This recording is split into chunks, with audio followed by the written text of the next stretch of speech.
Doctor फॅब्रॉइड्स मध्ये आणि cyst मध्ये काय फरक आहे? फायब्रॉइड जो असतो तो गर्भपिशवीची गाठ असते. म्हणजे गर्भपिशवीच्या ज्या भिंती असतात, फॉर एक्झाम्पल ही गर्भपिशवी आहे, तिच्या ह्या भिंती आहेत. याच्यात वाढणारी गाठ जी असते तिला लिओमायम म्हणजेच फायब्रॉइड म्हणतात, राईट. आणि ती मांसाची गाठ असते, ती खूप काही कॅन्सरची नसते, म्हणजे साधी गाठ असते आणि ती आपण काढू शकतो. खूप वर्षानुवर्ष जर ती पोटात राहिली तर 1% चान्स असतो का ती कॅन्सरस होऊ शकते. त्यामुळे ती गर्भपिशवीची गाठ आहे. दुसरी जी म्हटली तू सिस्ट म्हटली, सिस्टचा अर्थच पाण्याची गाठ, म्हणजे पाण्याचा फुगा जसा असतो ना तशी पाण्याची गाठ, म्हणजे त्या गाठीमध्ये पाणी असतं.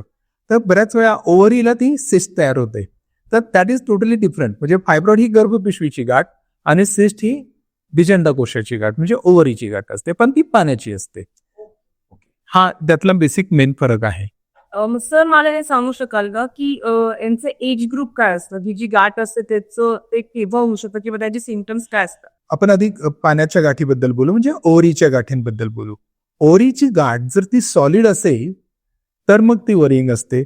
मग तिचा शोध घ्यावा लागते, कुठल्या टाईपची, कुठल्या सेल टाईपची आहे आणि मग तिची ट्रीटमेंट ठरते.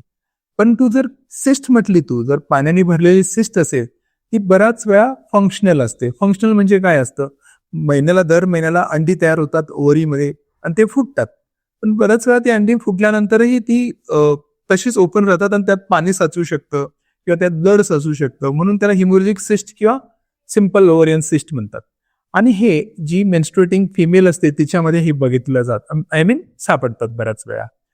आणि तू पुढचा प्रश्न की फायब्रॉइड कोणामध्ये असतात, तर फायब्रॉइड कुठल्या एज ग्रुपला, पण ते पण most probably reproduction age group, म्हणजे जे 20 ते 40च्या दरम्यान कधीही होऊ शकतात, लेट पण होऊ शकतात, त्याला काही स्पेसिफिक एज ग्रुप नाही, पण मोस्ट प्रोबेबली हे 20 ते 40च्या दरम्यानच बघायला मिळतात.